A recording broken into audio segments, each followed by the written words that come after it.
Ces montagnes et ce lac nous font penser à la Suisse. Ces vaches seraient-elles normandes? Et ces hortensias bretons? Mais ces fougères arborescentes nous intriguent. Ce petit crachin est très irlandais. Les vapeurs et les bouillonnements nous indiquent un volcan encore actif. Et cette mer bleue pourrait nous orienter vers la Méditerranée? Non, nous sommes au milieu de l'Atlantique. Et la légende voudrait que nous foulions les vestiges de l'Atlantide. Parties émergées de grands volcans sous-marins, ces îles sont les plus jeunes du monde, moins de 5 millions d'années. Terre portugaise sur la même latitude que Lisbonne, mais à 1500 km à l'ouest, l'archipel des Açores est constitué de 9 îles, réparties sur plus de 600 km, peuplées seulement de 250 000 habitants. Le climat est très doux, les températures ne varient guère tout au long de l'année, 25 degrés en été, 15 degrés en hiver.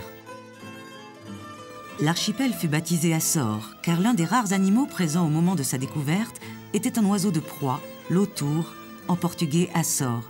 São Miguel, la plus grande des îles, est aussi appelée Ilha Verde, l'île verte, à cause de l'abondance de ses prairies et des montagnes boisées. Mais elle aurait pu se nommer l'île bleue, bleue comme les millions d'hortensias qui la colorent en juillet.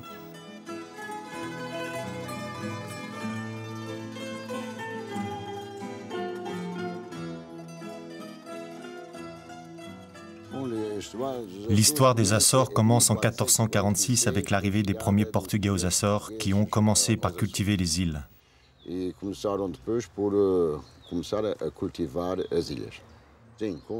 On avait l'habitude d'y installer des animaux et de les laisser une dizaine d'années pour qu'ils puissent se reproduire, parce qu'à l'époque il n'y avait que des milans, c'est-à-dire les Açores en portugais.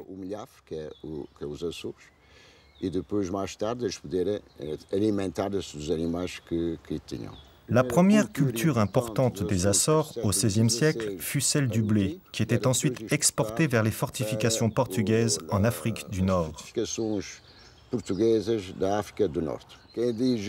Et qui dit moulin, dit richesse. Les moulins étaient dès le début un don du roi du Portugal au gouverneur de chaque île.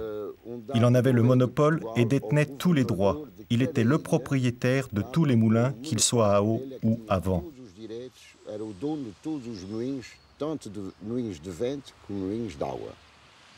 Les 100 moulins à eau de la région du Nord-Est ont souffert de graves inondations lors des pluies torrentielles de 1986. Certains, restaurés, agrémentés de jardins, peuvent se visiter. Il fallait du courage pour venir s'installer au XVIe siècle sur ces petits points perdus dans l'Atlantique. Les paysages n'étaient certainement pas aussi enchanteurs qu'aujourd'hui, avec les chemins enserrés dans des haies d'hortensias, d'un bleu à faire rêver tous les jardiniers. Au fil des ans, les hommes ont modelé le paysage, introduit de multiples végétaux pour se nourrir, mais aussi pour le plaisir.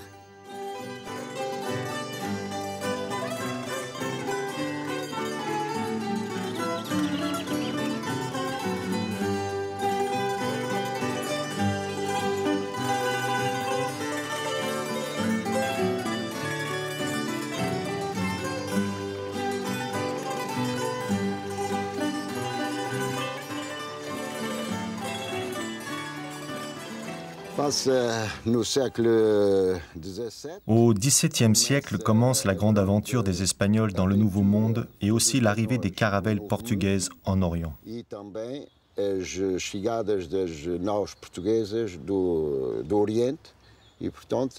Les Açores sont alors devenus le grand entrepôt de tout ce flux maritime, de cette navigation entre l'Espagne et le Portugal, le Nouveau Monde et l'Orient.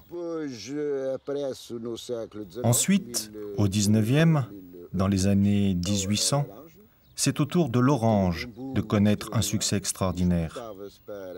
On l'exportait vers l'Angleterre et jusqu'en 1880, ça rapportait tellement que toute la société qui avait été jusqu'alors fermée, rurale et peu instruite, s'est ouverte sur le monde et s'est mise à voyager.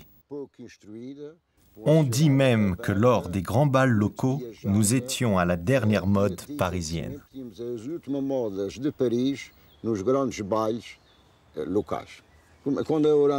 Quand l'orange s'est mise à disparaître, les grands hommes de l'époque ont cherché des substituts.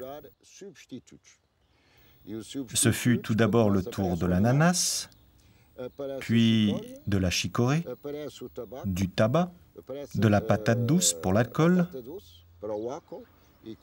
Une petite industrie s'est alors développée, mais toujours basée sur les matières premières venues de la terre.